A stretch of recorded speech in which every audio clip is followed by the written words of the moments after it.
सामने सूरज को देखा, फिर उनकी नजर रजनी पर पड़ी। रजनी को देखते ही माँ चीख पड़ी, हटा, हटा इसे मेरे पास से, ये डायन है, ये चुड़ैल है। माँ कांप रही थी, उनका पूरा शरीर पसीने से भीगा था। सूरज, इसे घर से निकाल दे, मैंने देखा है, इसकी गर्दन उल्टी हो गई थी, ये हवा में उड़ रही थी। सूरज सन्न रह गया, उसने माँ को पकड़ा।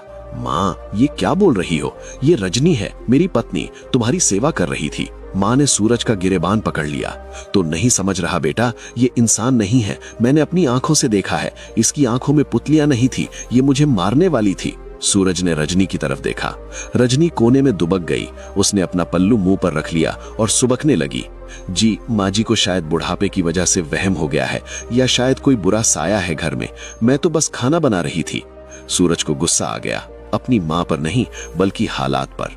उसने माँ से कहा, माँ, तुम गिर गई थी, सर पर चोट लगी होगी, इसलिए तुम्हें ऐसा लगा। भला कोई इंसान अपनी गर्दन उल्टी कैसे कर सकता है? ये सिर्फ तुम्हारा वहम है। माँ रोती रही, चिल्लाती रही, लेकिन सूरज नहीं माना। यहाँ एक बात समझनी होगी, सूरज अपनी माँ का अपमान नहीं करना चाहता था, लेकिन रजनी ने जो घर पर माया का जाल बिछाया था, उसमें सूरज की बुद्धि बंध गई थी। उसे सच झूठ लग रहा था और झूठ सच। रात हो गई। उस रात घर में खाना बना, लेकिन किसी ने ठीक से नहीं खाया, सिवाय सूरज के। रजनी ने जो खाना बनाया था उसमें एक अजीब महक थी, मीठी और नशीली। सूरज ने भर पेट खाया। उसे खाते ही गहरी नींद आ गई, ऐसी नींद जैसे वो बेहोश हो गया हो। लेकिन सासू माँ, वो पूरी रात जागती रही। वो अपनी कोठरी में हनुमान चालीसा का पाठ करती रही। उन्हें पता चल चुका था कि ये लड़ाई अब साधारण नहीं है, घर में मौत नाच रही है। अगली सुबह सूरज खेत पर चला गया, रजनी घर के कामों में लग गई। सासू माँ ने एक फैसला किया, वो चुपके से घर के पिछले दरवाजे से निकली। गांव के बाहर शमशान के पास एक ओझा रहते थे, बाबा भैरव। लोग कहते थे कि बाबा भैरव की नजर वो देख लेती है जो आम इंसान नहीं देख सकता। माँ गिरते पड़ते बाबा के पास पहुंची। बाबा धुनी रमाए बैठे थे। माँ ने उनके पैरों में गिरकर सारी बात बताई, उल्टी गर्दन वाली बात, ठंडे शरीर वाली बात और वो डरावनी आवाज। बाबा ने अपनी लाल आंखें खोली। उन्होंने माँ के चेहरे को गौर से देखा, फिर बोले, माई, तू सही कह रही है, तेरे घर में इंसान नहीं बला है। बाबा ने राख उठाई और हवा में उछाली। वो कोई मामूली चुड़ैल नहीं है, वो यक्षिणी है, बहुत पुरानी यक्षिणी। उसे इंसानों की गृहस्थी का शौक लगा है। वो तेरे बेटे के साथ घर बसाना चाहती है। माँ रोने लगी, बाबा, मेरे बेटे को बचा लो, वो उसे खा जाएगी। बाबा ने सर हिलाया, नहीं, यक्षिणी अपने पति को नहीं खाती, वो उसे प्यार करती है, लेकिन उसका प्यार इंसानों के लिए जहर है। धीरे धीरे वो तेरे बेटे की जान शक्ति, लाइफ फोर्स चूस लेगी। तेरा बेटा सूखता जाएगा और एक दिन मर जाएगा। उपाय क्या है बाबा? माँ ने गिड़गिड़ाते हुए पूछा। बाबा ने कहा, उसकी असलियत सबके सामने लानी होगी, सूरज को यकीन दिलाना होगा। लेकिन कैसे? वो तो मेरी सुनता ही नहीं। बाबा ने एक बहुत पते की बात बताई, ध्यान से सुनिएगा। सुन माई, यक्षिणी चाहे कितना भी रूप बदल ले, वो अपने पैर जमीन पर पूरी तरह नहीं टिका सकती। या तो उसके पैर उल्टे होंगे या वो जमीन से 2 अंगुल ऊपर चलेगी। और दूसरी बात, उसे लोहे से डर लगता है। घर में जो लोहे का पुराना तवा या हसिया, फसल काटने का औजार हो, उसे उसके पास ले जाकर देख। माँ एक उम्मीद लेकर वापस लौटी। दोपहर का वक्त था, सूरज अभी खेत से नहीं आया था। रजनी आंगन में बैठी चावल साफ कर रही थी। माँ ने सोचा, आज तो दूध का दूध और पानी का पानी हो जाएगा। माँ ने रसोई से पुराना लोहे का चिमटा उठाया और धीरे धीरे रजनी के पीछे गई। माँ का दिल धक धक कर रहा था, अगर उसने देख लिया तो। माँ ने वो लोहे का चिमटा रजनी की पीठ के पास किया।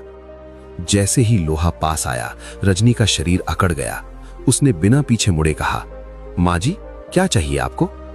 उसकी आवाज में इतनी ठंडक थी कि मां के हाथ से चिमटा छूटकर जमीन पर गिर गया। झन! रजनी धीरे से मुड़ी। उसके चेहरे पर एक बहुत ही सौम्य, प्यारी मुस्कान थी। लोहा क्यों लाई थी माँ जी? कुछ काटना था क्या? मां हकला गई। नहीं नहीं, वो तो बस सफाई कर रही थी। फिर मां की नजर रजनी के पैरों पर गई। बाबा ने कहा था पैर उल्टे होंगे। मां ने ध्यान से देखा। रजनी की साड़ी थोड़ी ऊपर उठी हुई थी। पैर बिल्कुल सीधे थे, एकदम इंसानों जैसे, ना उल्टे ना हवा में। वो जमीन पर टिके थे। मां का दिमाग चकरा गया। बाबा झूठ बोल रहे थे या ये यक्षिणी इतनी ताकतवर है कि बाबा का मंत्र भी इस पर काम नहीं कर रहा। रजनी ने अपने पैर आगे बढ़ाए और माँ के पैर छू लिए। माँ जी, आप धूप में क्यों खड़ी हैं? अंदर चलिए। जब रजनी ने माँ के पैर छुए तो उसके हाथ गर्म थे। कल तक जो हाथ बर्फ जैसे ठंडे थे, आज वो गर्म कैसे हो गए? भाइयों, यक्षिणी को पता चल गया था कि बुढ़िया ओझा के पास गई थी, इसलिए उसने अपनी माया से अपने शरीर का तापमान और रूप बदल लिया था। माँ हार मानकर अंदर चली गई। उन्हें लगा कि शायद वो पागल हो रही हैं, लेकिन बुराई छुप सकती है, मिट नहीं सकती। उस दोपहर एक ऐसी घटना घटी जिसने सारे शक को यकीन में बदल दिया, और इस बार गवाह सिर्फ माँ की आंखें नहीं थी। सूरज को आने में देर थी। ससुर जी गांव की पंचायत में गए थे। घर में सन्नाटा था। दोपहर की तीखी धूप थी, लू चल रही थी। रजनी रसोई में थी। माँ अपने कमरे में लेटी थी, लेकिन उन्हें नींद नहीं आ रही थी। उनके कमरे में एक छोटा सा रोशनदान था जो सीधा रसोई के अंदर खुलता था। माँ ने सोचा, एक बार और देखूं। वो स्टूल पर चढ़कर रोशनदान से झांकने लगी। रसोई में रजनी अकेली थी। उसे प्यास लगी थी। पानी का मटका चूल्हे से दूर कमरे के दूसरे कोने में रखा था, कम से कम 10 फीट दूर। एक आम इंसान क्या करता? उठकर जाता, गिलास लेता और पानी पीता। लेकिन रजनी ने ऐसा नहीं किया। वो अपनी जगह बैठी रही, चूल्हे के पास। और फिर अब जो मैं बताने जा रहा हूं उसे सुनकर आपका भी गला सूख जाएगा। माँ ने देखा कि रजनी का शरीर तो वहीं बैठा था, लेकिन उसकी गर्दन लंबी होने लगी, बिल्कुल रबर की तरह या किसी बहुत बड़े अजगर की तरह। उसकी गर्दन खिंचती गई 2 फीट, 5 फीट, 8 फीट। उसकी लंबी पतली लहराती हुई गर्दन हवा में तैरते हुए मटके तक पहुंची। उसका चेहरा मटके के ऊपर गया और उसने अपनी गर्दन झुकाकर मटके के अंदर मुंह डाल दिया, जैसे कोई जानवर पानी पीता है। सुड़ सुड़ सुड़। पानी पीने की वो आवाज सन्नाटे में गूंज रही थी। उसका धड़ चूल्हे के पास था और सिर 10 फीट दूर मटके में। ये दृश्य इतना भयानक, इतना घिनौना था कि माँ की आंखों के आगे अंधेरा छाने लगा। लेकिन इस बार माँ ने गलती नहीं की। इस बार वो चिल्लाई नहीं। उन्होंने अपने मुंह पर हाथ रख लिया। हे भगवान, ये तो साक्षात राक्षस है। तभी पानी पीते पीते रजनी का सिर मटके से बाहर निकला और वो लंबा सा सिर हवा में तैरते हुए धीरे धीरे रोशनदान की तरफ घूमा, जहां माँ खड़ी थी। रजनी जानती थी कि कोई उसे देख रहा है। उसका सिर 10 फीट लंबी गर्दन के सहारे हवा में झूल रहा था और वो सीधा माँ की आंखों में देख रही थी। और वो मुस्कुराई। उसके दांत अब इंसानों वाले नहीं थे, नुकीले थे, सुई जैसे बारीक और तेज। देख लिया माँ जी? वो आवाज माँ के कानों में नहीं, सीधे दिमाग में गूंजी। ठीक उसी वक्त बाहर आंगन में मुख्य दरवाजा खुलने की आवाज आई। माँ, रजनी, मैं आ गया। सूरज आ गया था। अब सवाल ये है, अंदर यक्षिणी अपना विकराल रूप दिखाए खड़ी है और बाहर सूरज खड़ा है। अगर सूरज ने रसोई का दरवाजा खोला तो उसे क्या दिखेगा? क्या रजनी वापस इंसान बन पाएगी, या फिर आज सूरज अपनी पत्नी का वो सच देख लेगा जिसे देखने के बाद इंसान जिंदा नहीं बचता? सांस थाम लीजिए भाइयों, क्योंकि अब घर का दरवाजा खुलने वाला है और मौत सामने खड़ी है। माँ, रजनी, दरवाजा खोलो। सूरज की आवाज गूंजी। अब यहाँ ध्यान दीजिएगा, यक्षिणी की ताकत सिर्फ उसकी माया नहीं थी, उसकी रफ्तार थी। इंसान पलक झपकता है, उतनी देर में वो दुनिया बदल सकती थी। जैसे ही सूरज ने कुंडी खटखटाई, सन, एक झटके में रबर की तरह खिंची हुई वो लंबी गर्दन वापस छोटी हो गई। जो सिर 10 फीट दूर मटके में था, वो 1 सेकंड के 100वें हिस्से में वापस उसके धड़ पर आ गया। सासू माँ जो रोशनदान से ये सब देख रही थी, उनके दिमाग की नसें ये रफ्तार झेल नहीं पाई। वो स्टूल से नीचे गिर पड़ी। धड़ाम। अंदर से गिरने की आवाज आई। सूरज घबरा गया। उसने जोर लगाकर रसोई का दरवाजा धक्का देकर खोल दिया। माँ, सामने का नजारा देखिए। माँ जमीन पर पड़ी है, उनका शरीर कांप रहा है, मुंह से झाग निकल रहा है। और रजनी घुटनों के बल बैठी माँ को पंखा झल रही है। उसके चेहरे पर इतनी चिंता, इतना दुख है कि कोई देवता भी धोखा खा जाए। जी देखिए ना, रजनी रोते हुए बोली। माँ जी फिर गिर गईं, पता नहीं इन्हें क्या हो गया है। सूरज ने माँ को उठाया। माँ, आंखें खोलो। माँ ने आंखें खोली। उनकी पुतलियां फैली हुई थीं। उन्होंने कांपती उंगली रजनी की तरफ उठाई। सांप, सांप, माँ हकला रही थी। इसकी गर्दन सांप जैसी लंबी हो गई थी सूरज। इसने मटके में मुंह डालकर पानी पिया। ये इंसान नहीं है, इसे निकाल दे। सूरज का माथा ठनक गया। उसने माँ को डांट दिया, बस करो माँ, बहुत हो गया तुम्हारा ड्रामा। कभी इसके पैर उल्टे दिखते हैं, कभी गर्दन लंबी दिखती है। तुम पागल हो गई हो क्या? रजनी बेचारी दिन रात सेवा कर रही है और तुम उस पर डायन होने का इल्जाम लगा रही हो। रजनी ने सिर झुका लिया। जी शायद मुझसे ही कोई गलती हो गई होगी, मैं चली जाती हूँ घर छोड़कर। ये था यक्षिणी का ब्रह्मास्त्र, भावनात्मक अत्याचार, इमोशनल ब्लैकमेल। सूरज का दिल पसीज गया। उसने पत्नी को रोका और माँ को खाट पर ले गया। लेकिन भाइयों, माँ पागल नहीं थी, माँ डरी हुई थी और डरा हुआ इंसान चुप नहीं बैठता। जब सूरज माँ के पास से हटा और बाहर बैलों को चारा डालने गया तो माँ को मौका मिल गया। माँ जानती थी कि बेटा नहीं मानेगा, अब गांव को बुलाना पड़ेगा। माँ अपनी फटी हुई साड़ी और बिखरे बालों के साथ घर के पिछले दरवाजे से भागी, सीधा गांव के चौराहे पर। वहां गांव के बड़े बुजुर्ग बैठे हुक्का पी रहे थे। माँ वहां जाकर गिर पड़ी। बचा लो, मेरे बेटे को बचा लो, उसके घर में मौत बैठी है। गांव वालों ने पूछा, क्या हुआ काकी, क्यों रो रही हो? माँ ने हांफते हुए सारी बात बताई। वो औरत, वो रजनी, वो साधारण नहीं है, वो जादूगरनी है, वो रूप बदलती है। आज मैंने उसे अपनी आंखों से जानवर की तरह पानी पीते देखा है। गांव वाले पहले तो हंसे। अरे काकी, बुढ़ापे में नजर धोखा खा जाती है। इतनी सुंदर बहू मिली है, क्यों उसके पीछे पड़ी हो? तभी भीड़ में से एक भारी आवाज आई, काकी सच बोल रही हैं। सबने मुड़कर देखा। वो ओझा बाबा भैरव थे। उनके हाथ में एक लोहे का चिमटा और एक लाल पोटली थी। बाबा की आंखें अंगारे की तरह लाल थीं।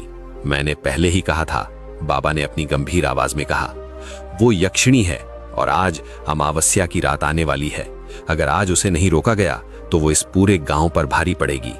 यक्षिणी जब अपने असली रूप में आती है तो वो भूख नहीं देखती, वो बस तबाही देखती है।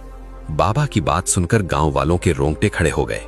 गांव के लोग अंधविश्वासी थे लेकिन डरपोक नहीं। तो क्या करें बाबा? सरपंच ने पूछा। बाबा ने कहा, उसका सच सबके सामने लाना होगा, सूरज के सामने। चलो मेरे साथ। अब देखिए तमाशा। शाम ढल रही थी। सूरज अपने घर के आंगन में बैठा था। रजनी उसके लिए खाना परोस रही थी। अचानक शोर सुनाई दिया। बहुत सारे लोगों के कदमों की आवाज, मशालों की रोशनी और गुस्से भरी आवाजें। बाहर निकल डायन, बाहर निकल। सूरज चौंक कर खड़ा हो गया।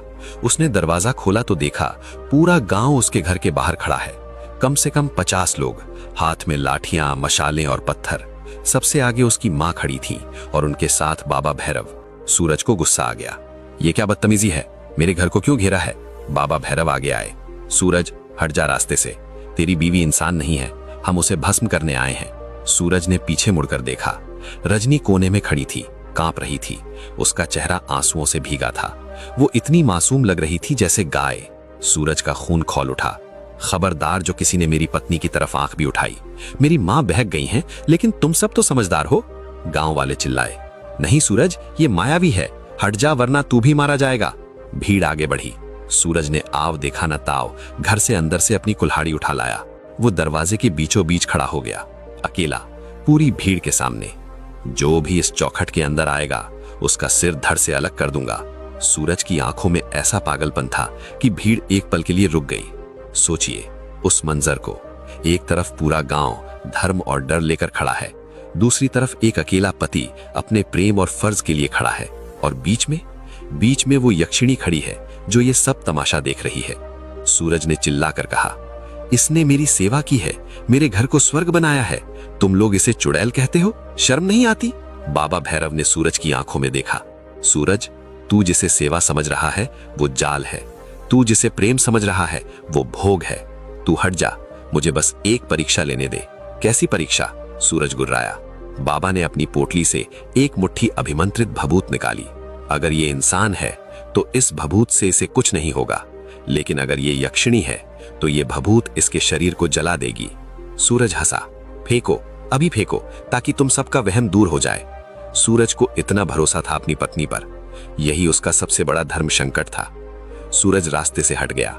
उसने रजनी का हाथ पकड़ा और उसे आगे किया। लो, देख लो, डरो मत रजनी, ये पाखंडी कुछ नहीं कर पाएंगे।